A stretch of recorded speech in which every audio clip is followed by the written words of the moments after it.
درود شریف اللهم صل على سيدنا ومولانا محمد وعلى آل سيدنا ومولانا محمد وبارك وسلم. الحمد لله رب العالمين والصلاة والسلام على سيد الأنبياء والمرسلين وعلى آله وأصحابه وأزواجه وذرياته ومن تبعهم بإحسان إلى يوم الدين. أعوذ بالله من الشيطان الرجيم. بسم الله الرحمن الرحيم.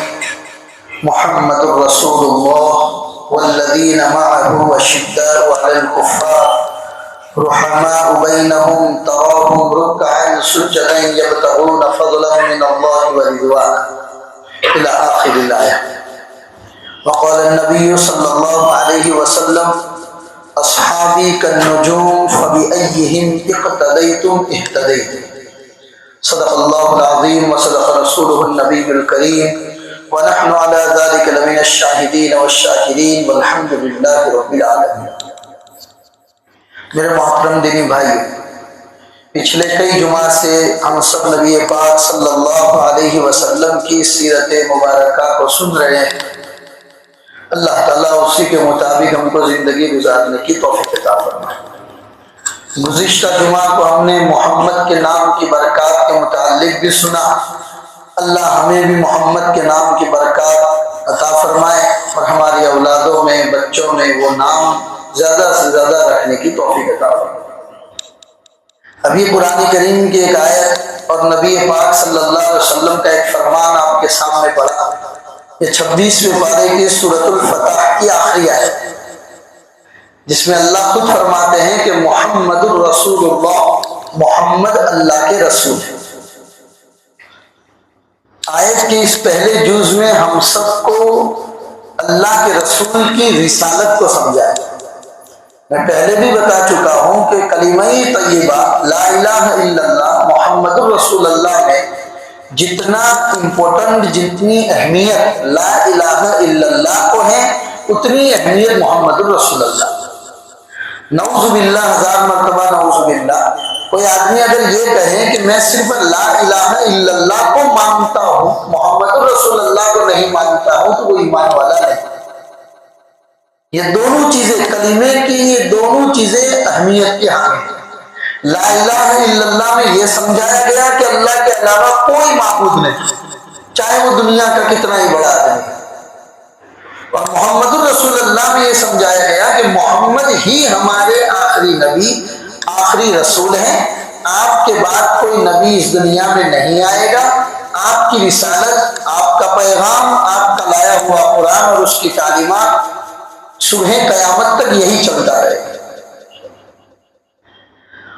اس آیت کی اس جز کے بعد جو آیت کا ٹکڑا ہے والذین معه اشداء علی الکفار رحماء بینہم تراہم رکعا سجدا یبتغون فضلا من اللہ ورضوانا، اس میں اللہ نے خود نبی پاک صلی اللہ علیہ وسلم کے ہاتھ پر ایمان لانے والے، اللہ کے رسول کو دیکھنے والے، حضور کی معیت میں، حضور کے آس پاس میں رہنے والے صحابہ کرام کی تعریف کی.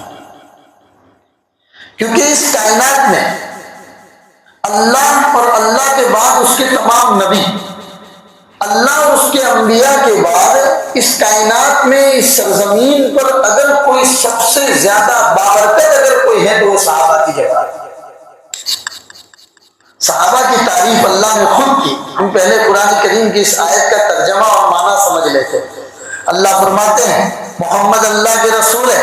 والذین معه اشداء علی الکفار رحماء بینہم، اور محمد کے ساتھ جو جماعت ہے یعنی صحابہ کی جماعت، یہ لوگ کفار کے اوپر تو بڑے سخت ہیں لیکن رحماء بینہم، آپس میں بڑے نرم بھی.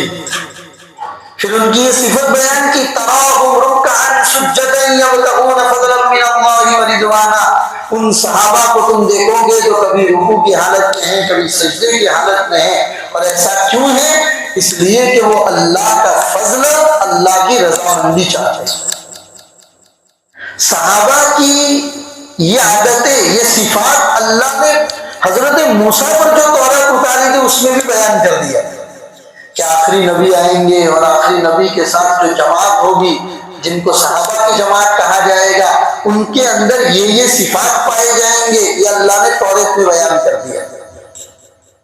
اور حضرت عیسیٰ پر جو اللہ نے انجیل کو اتارا، اس انجیل میں صحابہ کی مثال اور دین کی مثال، محمد رسول اللہ کی تعلیمات کی مثال کو اللہ نے کھیتی کے ذریعے سمجھایا۔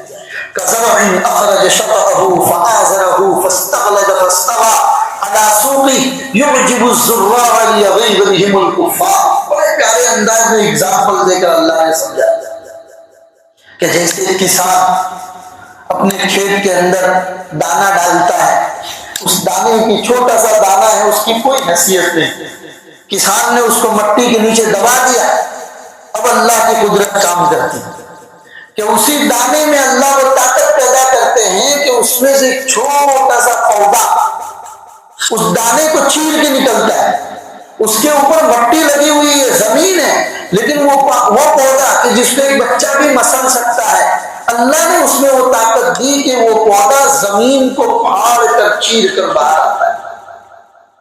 پھر اسی پودے کے اندر سے کئی ٹہنیاں نکلتی، کئی شاخیں نکلتی ہیں، اور دن بدین وہ پودا بڑا ہوتا جاتا ہے، ایک وقت آتا ہے کہ مضبوط جھاڑ بن جاتا ہے جس کی کئی ٹہنیاں ہیں، جس کے اوپر کئی پھل ہیں۔ ان تمام چیزوں کو یہ جو تنا ہے، جھاڑ کا تنا، وہ اس کو برداشت کرتا ہے۔ ایک وہ دین تھا کہ کسان نے چھوٹا سا دانہ زمین میں ڈالا تھا، آج اللہ نے اس کو ایک تناور اور مضبوط درخت بنا دیا۔ یہ اگزامپل دیا ہے دین محمدی کی دعوت کہ محمد رسول اللہ جب کھڑے ہوئے تھے دین کے نام پر تو ماحول کیا تھا، امیجن کیجئے آپ لوگ، تب جا کے قرآن کا یہ مضمون آپ کو سمجھ میں آئے گا۔ محمد رسول اللہ کو اللہ نے جب نبوت عطا فرمائی اور آپ کھڑے ہوئے جب، تو پورا مکہ کا ماحول کفر اور شرک سے بھرا ہوا ہے۔ صرف بیت اللہ اور اس کے چاروں طرف میں 365 بت رکھے ہوئے، ایسے لوگوں کو یوں کہنا کہ ان سب کو چھوڑ دو اور ایک اللہ کو مانو، ظاہر سی بات ہے کہ دماغ میں چھپی ہوئی چیز کو نکال کر آپ کی بات ان کو منوانا یہ آسان کام نہیں۔ پھر بھی کھڑے ہو گئے ہم جو صفا مروا کی صحیح کرتے ہیں، تو اسی صفا پہاڑی کے اوپر کھڑے ہو کر حضور کا یہ اعلان تھا، یا ایھا الناس قولوا لا الہ الا اللہ تفلحوا، اے لوگو لا الہ الا اللہ کہہ دو کہ اللہ کے علاوہ کوئی معبود نہیں، بس اتنا کہہ دو تم کامیاب ہو جاؤ۔ حضور نے جب بلایا بات سننے کے لیے تو پورا خاندان آیا ہوا ہے، سب آئے ہوئے، چچا ابو طالب بھی آئے ہیں، چچا حمزہ بھی آئے ہیں، ابو جہل بھی آیا ہے، چچا ابو لہب بھی آیا ہوا ہے، سب آئے ہوئے۔ لیکن جب کھڑے ہوئے حضور کی یہ بات سن کر تو حضور کو برا بلا کہنا شروع کر دیا، تب بنیا محمد، کیا اس لیے تم نے ہم کو یہاں پر جمع کیا تھا؟ ہم تمہاری بات سننا نہیں چاہتے۔ لیکن رکے نہیں، اللہ کے رسول رکے نہیں، آپ اس پوری حضور کی بات کو کسان کے اس دانے کے ساتھ کمپیئر کیجیے کہ کسان دانا ڈال کے بھول نہیں جاتا، اس پر پانی چھوڑتا رہتا ہے، کبھی پانی زیادہ ہوتا ہے تو اس کو کم کرتا ہے، پانی کم ہوتا ہے تو زیادہ چھوڑتا ہے، کھاد ڈالتا ہے اور اس کی نگرانی کرتا ہے۔ نبی پاک صلی اللہ علیہ وسلم بھی اسلام کے ڈالے ہوئے اس بیج کے اوپر مکمل نگرانی کر رہے ہیں، تھکے نہیں۔ بڑا ستایا گیا صحابہ کو لیکن تھکے نہیں۔ ایک صحابی ہے جن کا نام ہے حضرت ارقم رضی اللہ تعالیٰ عنہ، ان کا گھر تھا جن کو دار ارقم کہتے تھے، اس گھر کے اندر چھپ چھپا کے لوگ ملا کرتے تھے، اللہ کے رسول ان کو دین کی بات کو بتاتے اور وہ لوگ دوسروں تک آگے پہنچاتے تھے۔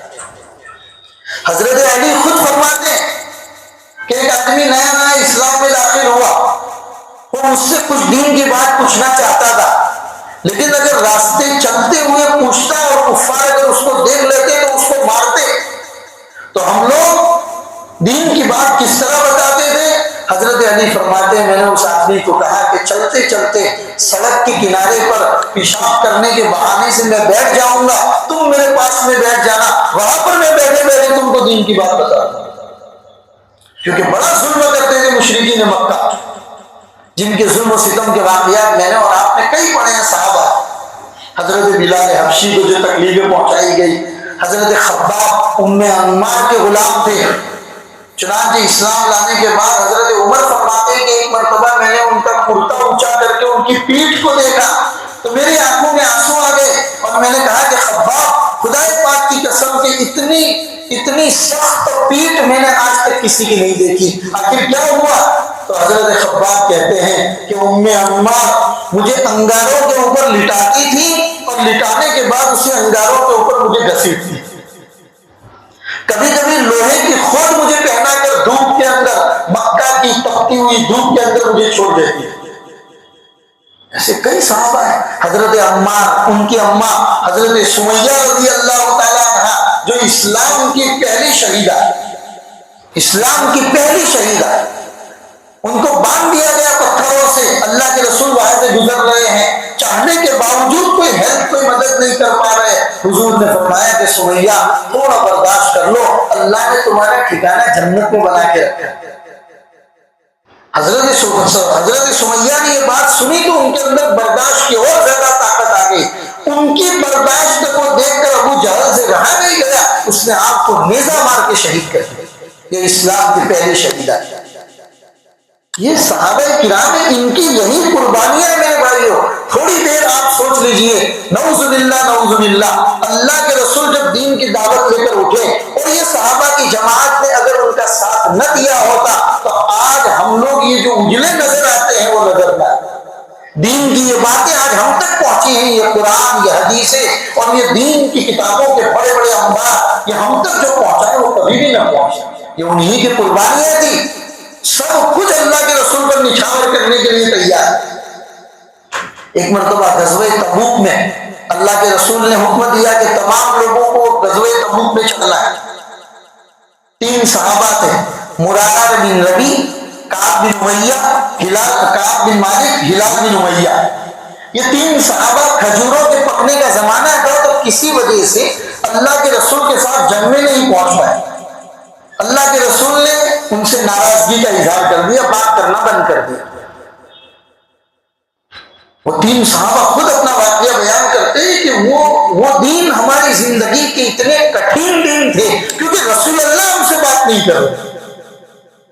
اس زمانے میں مدینہ کے یہودی نے حضرت کعب کو خط لکھا اور کہا کہ کعب، ہم جانتے ہیں کہ تمہارے نبی محمد نے تمہارے اوپر ظلم کیا، نعوذ باللہ، تم ہمارے ساتھ آ جاؤ.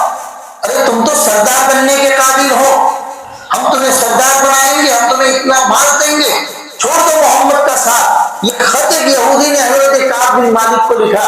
حضرت کعب نے یہ خط پڑھا، آنکھوں میں آنسو آ گئے، بازو میں تنور تھا، اس تنور کے اندر وہ خط ڈال دیا اور کہا ہے اللہ کب تک امتحان لے گا؟ محمد کی ناراضگی کی وجہ سے اب تو دشمنوں نے مجھے خریدنے کا ارادہ کیا. محمد کے صحابہ کی اللہ کے رسول کے ساتھ یہ محبت تھی. حضور نے تیار ان کو ایسا کیا تھا. اسی لیے میں نے یہ جملہ کہا، اللہ اور نبیوں کے بعد اس سرزمین پر جب سے یہ دنیا بنی ہے اور قیامت تک اتنے اچھے اور پرعزم انسان صحابہ جتنے آج تک پیدا ہوئے. اسی لیے حضور نے فرمایا اصحابی کالنجوم، میرے صحابہ ستاروں کے مانند ہیں. اصحابی کالنجوم، میرے صحابہ ستاروں کے مانند ہیں. فَبِأَيِّهِمْ اقْتَدَيْتُمْ اهْتَدَيْتُمْ، ان میں سے ایک کو بھی پکڑ کر اگر ان کی گائیڈ لائن کے اوپر چلنا شروع کر دو گے ہدایت کے چراغ تک پہنچ جاؤ گے. یہ حضور نے اپنے صحابہ کے بارے میں فرمایا اور قرآن میں اللہ نے خود صحابہ کی جماعت کے بارے میں فرمایا کیونکہ انہوں نے اللہ کے رسول کے لیے سب کچھ قربان کر دیا.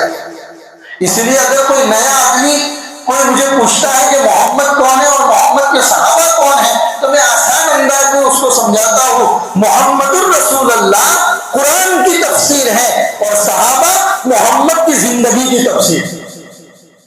اگر دیکھنا چاہتے ہو محمد الرسول اللہ کون تھے، صحابہ کی زندگی کو دیکھ لو. اتنا اللہ کے رسول کو فالو کرتے تھے کہ ایک صحابی کے بارے میں آتا ہے کہ اپنے پیچھے بڑے اپنے شاگردوں کی اسٹوڈنٹ کی جماعت لے کر وہ صحابی جا رہے، ایک جگہ پر گھوڑے سے نیچے اترے، پیشاب کرنے کے بہانے سے نیچے بیٹھے، تھوڑی دیر پھر کھڑے ہو گئے.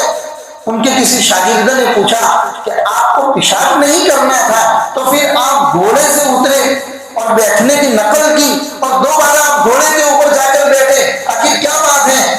صحابی کہتے ہیں ایک مرتبہ رسول پاک صلی اللہ علیہ وسلم یہاں سے گزرے تھے، حضور نے یہاں پر بیٹھے تھے، تو بس میں حضور کی نقل کرنا چاہتا ہوں ہر چیز پر۔ آپ یاد کیجئے وہ قصے کو جو معراج کا واقعہ ہے، جب اللہ نے اپنے نبی محمد رسول اللہ کو ایک رات کے اندر مکہ سے فلسطین تک پہنچایا، اور فلسطین سے آسمانوں کے اوپر ساتوں آسمانوں کی سیر کرائی، اور اللہ نے ڈائریکٹلی اپنے نبی کے سامنے بیٹھ کر ملاقات کی، اور صبح ہوتے ہوتے وہ اللہ کے رسول اپنے بستر پر واپس گئے۔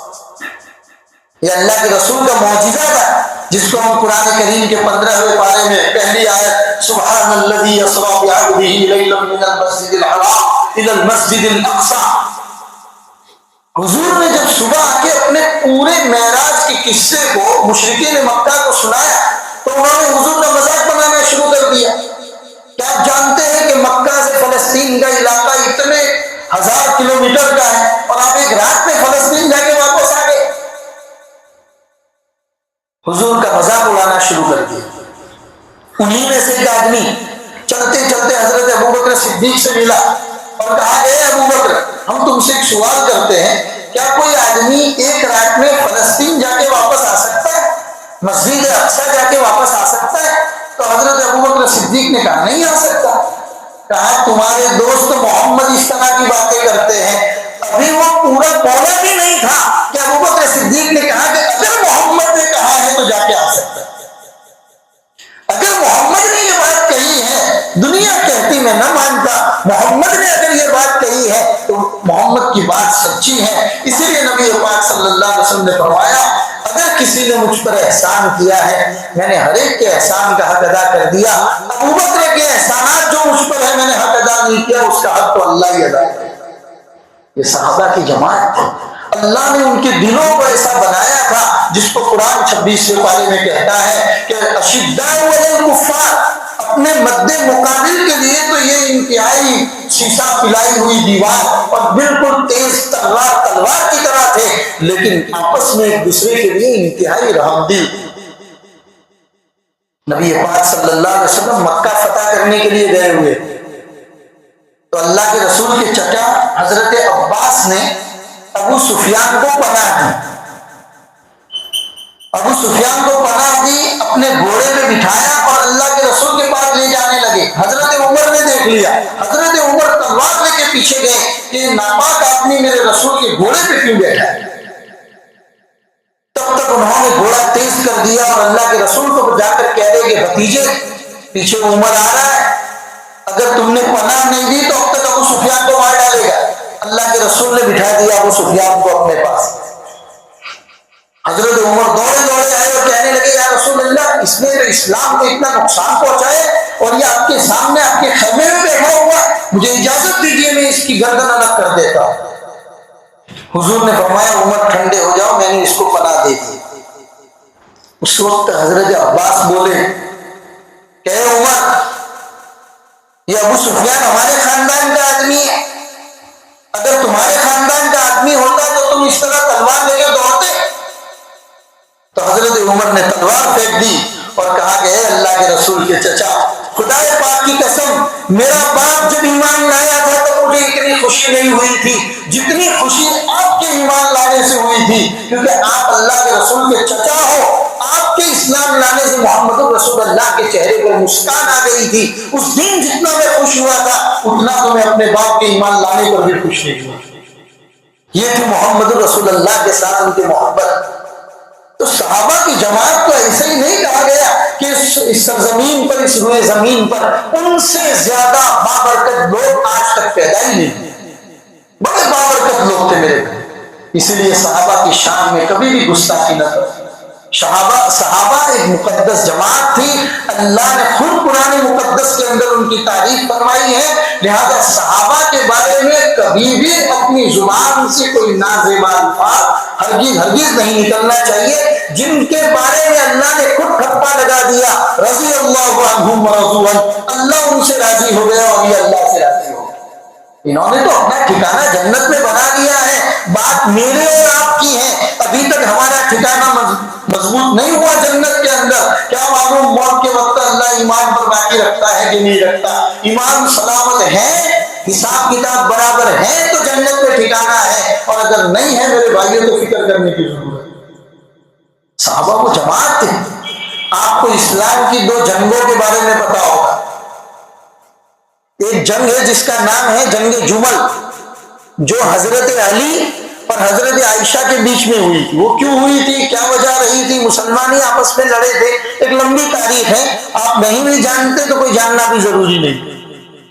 اور ایک جنگ ہوئی تھی جس کا نام ہے جنگ صفین، جو حضرت علی اور حضرت معاویہ کے بیچ میں ہوئی تھی۔ میں صرف آپ کو یہ پوائنٹ بتانا چاہتا ہوں کہ صحابہ کبھی بھی کسی سے دشمنی یا بول چال بند کرنا اپنے ذاتی فائدے کے لیے کبھی بھی نہیں کرتے۔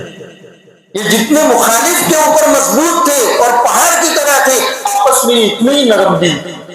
تو جس زمانے میں حضرت علی اور حضرت معاویہ کے بیچ میں جنگ ہو رہی ہے، صفین کا میدان ہے، ایک طرف حضرت علی کا لشکر ہے شیر خدا، اور ایک طرف حضرت معاویہ کا لشکر، اور پوری دنیا جانتی ہے کہ علی جتنا بہادر کوئی نہیں۔ کسی کو پتا ہے، سب کو پتا تھا اس زمانے میں کہ حضرت علی جتنے بہادر ہیں، کسی کی ہمت نہیں ہے کہ میدان میں آ کے ان کے سامنے مقابلہ کر سکے۔ ایسے تھوڑے ان کو شیر خدا کہا جاتا ہے۔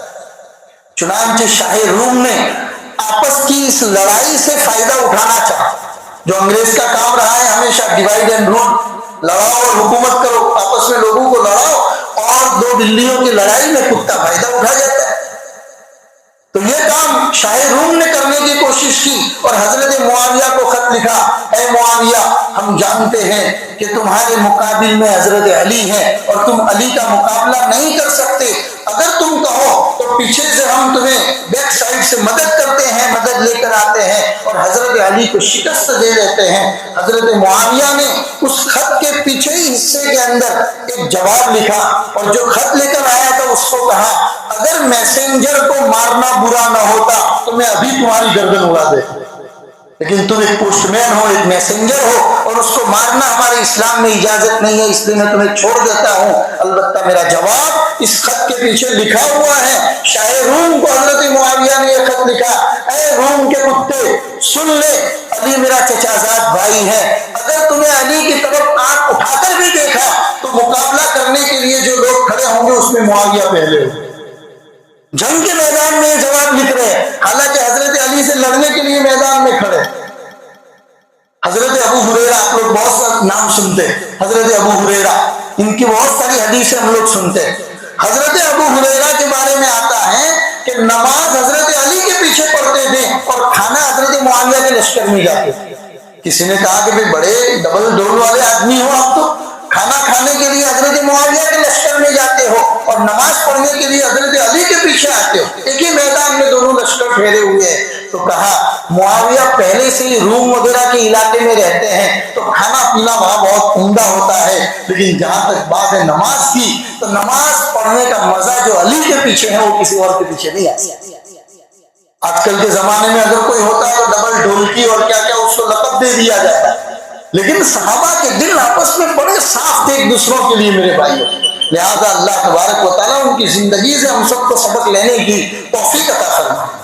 بڑے جن کے بارے میں الطاف حسین حالی رحمۃ اللہ علیہ نے بہت پیارا جملہ کہا ہے صحابہ کے بارے میں، کہ صحابہ کون چیز تھی۔ یہ میری کتاب ہے، میری کتاب میں سے میں آپ کو ان کے کچھ اشعار سناؤں کہ راہ حق میں تھی دوڑ اور بھاگ ان کی، فقط حق پہ تھی جس کی راگ ان کی، بھڑکتی نہ تھی خود آگ ان کی، شریعت کے قبضے میں تھی باغ ان کی، جہاں کر دیا نرم نرما گئے وہ، جہاں کر دیا گرم گرما گئے۔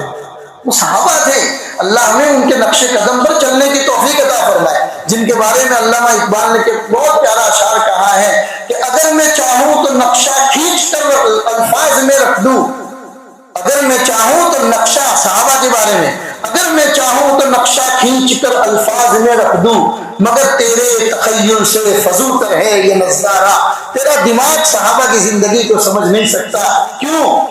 تیرے آبا کے بارے میں، صحابہ کون ہے؟ تیرے آبا و اجداد ہیں، تیرے آبا سے اپنی کوئی نسبت ہو نہیں سکتی، کہ تو گفتار وہ کردار، تو ثابت وہ سیار۔ بڑا پیارا اشعار ہے کہ تجھے اپنے باپ دادا سے کوئی نسبت ہی نہیں، صحابہ سے کوئی نسبت ہی نہیں ہے. صحابہ ایک کردار تھے, کیریکٹر تھے.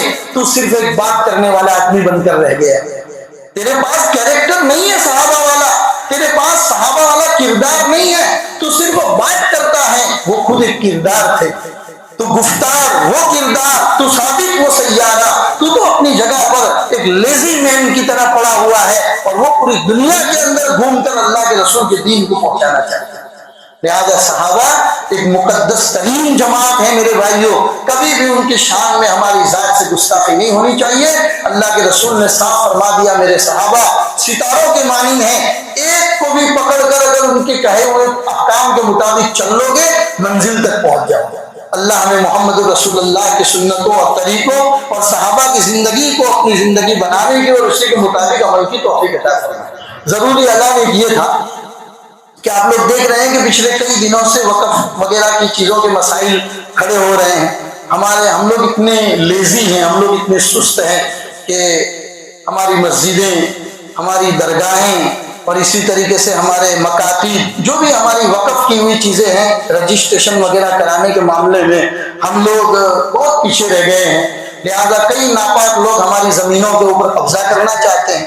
لہذا وقف پورٹل کے نام سے ایک جاگروکتا پیدا کرنے کے لیے ایک مہم چلائی گئی ہے.